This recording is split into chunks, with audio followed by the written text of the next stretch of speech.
మాతృదేవో భవ. నేను మీ డాక్టర్ శ్రీధర్. ఇప్పుడు మనము కాలసర్ప దోషాలు నివారణ గురించి మనం చెప్పుకుంటున్నాం కదా. అందులో భాగంగా ఇప్పుడు మనము దృశ్య గోళార్ధ కాలసర్ప దోషము అనేటటువంటి దాని గురించి, ఆ దోషం గురించి మనం తెలుసుకుందాం.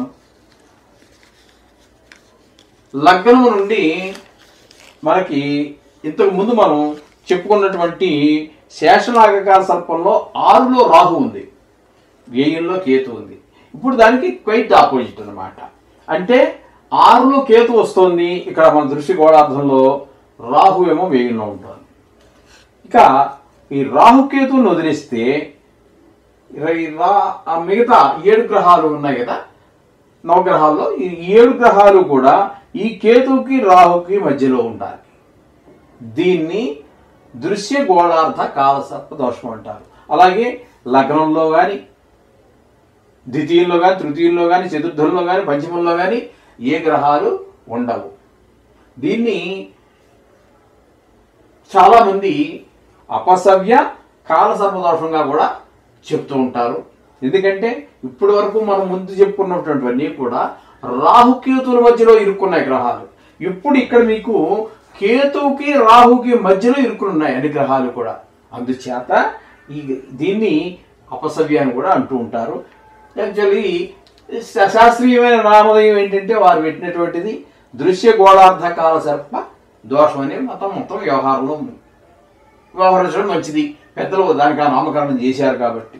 దీనికి ఈ విధంగా ఉండటం వలన మనకు వచ్చేటటువంటి ఫలితాలు ఏ విధంగా ఉంటాయంటే, మనకి మంచి ఉద్యోగం ఉంటుంది, ధర్మ ప్రవృత్తి ఉంటుంది, ఉన్నా కూడా ఆకస్మికమైనటువంటి ప్రమాదాలు సంభవించేటటువంటి అవకాశం కూడా దీనివల్ల మనకి ఏర్పడుతూ ఉంటుంది.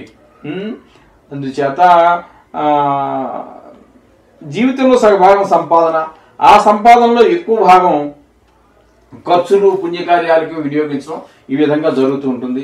ఒక రకంగా చెప్పాలి అంటే ఇది కేవలం దోషముగానే పరిగణించక్కర్లేదు. దీని ద్వారా దీన్ని యోగంగాను పరిగణించవచ్చు. ఎందుకంటే కొన్ని శుభాలు ఉన్నాయి కాబట్టి, కొన్ని అశుభాలు ఉన్నాయి కాబట్టి దీన్ని యోగంగాను పిలవచ్చు, దోషంగాను మనం పిలవచ్చు, దీన్ని చెప్పుకోవచ్చు. అందుచేత ఇది ఉన్నటువంటి వాడి పరిస్థితి ఈ విధంగా ఉంటుంది. న్యాయంగా సంపాదన ఉంటుంది, ఖర్చులు ఆ విధంగానే ఉంటాయి. అందుచేత కొన్ని ఇబ్బందులు ఉన్నప్పటికీ కొన్ని మనకి శుభ సూచనలు ఉంటాయి కాబట్టి దీన్ని యోగంగా కూడా మనం పరిగణించుకోవచ్చు. అయితే ఏది ఏమైనప్పటికీ కూడా కొన్ని అశుభాలు ఉన్నాయి కాబట్టి శుభాలను మనం నివృత్తి చేసుకోం కదండి. శుభాలు కావాలనుకుంటాం, అశుభాలను నివృత్తి చేసుకోవాలనుకుంటాం.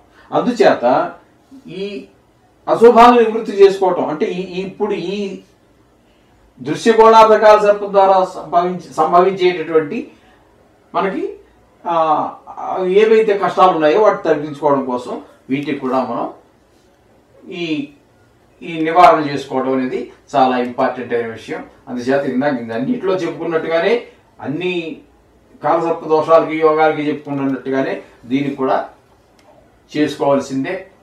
ప్రత్యేకించి మీరు చేసుకోవడం అనేది ఇండివిజువల్గా మీరు ఒక్కరు చేసుకోవడం అనేది చాలా ఉత్తమం. ఒక శ్రద్ధ ఏర్పడుతుంది. సామూహికంలో చేసింది మంది ఎక్కువైతే మజ్జిగ పలచన అవుతుందని సామెత కూడా మనకు తెలుసున్నదే. చేత 100 మందినో 50 మందినో పెట్టేసేసి, లేకపోతే ఎక్కడో గుడికి వెళ్ళామనుకోండి, గుడికి అయితే క్షేత్రమహత్యం, అక్కడ మనకి ఖచ్చితంగా మనకు కనబడి క్షేత్రమహత్యం ఒకటే మనం ప్రముఖంగా మనం పరిగణలో తీసుకోవాలి. అయితే క్షేత్రమహత్యం కాపాడుతుంది, కాదని అనట్లేదు. కానీ మీరు ఇండివిజువల్గా మీరు ఒక్కరు మీ ఇంటి దగ్గర కావచ్చు, గుడిలో కావచ్చు, లేదా మా ఇంటి దగ్గర ఉన్నటువంటి గుడిలో కావచ్చు, మేము అప్పుడప్పుడు చేస్తూనే ఉంటాం.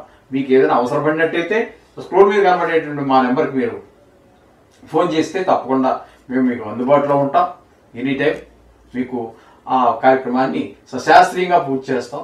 ది రిజల్ట్ ఓరియంటెడ్గా అంటే ఫలితం ప్రత్యక్షంగా కనబడే విధంగానే మన పూజా కార్యక్రమం ఉంటుంది. అందులో ఎక్కడ దోషాలను నడవకుండా, స్కిప్పింగ్స్ గంతులు అప్పగంతులు లేకుండా దాన్ని పరిపూర్ణమైన విధానంగా సశాస్త్రీయంగానే జరిపించడం జరుగుతూ ఉంటుంది. ఇది గమనించగలరు. మీకు అవసరమైతే మా నెంబర్కి ఫోన్ చేయండి. శుభం భూయాత్.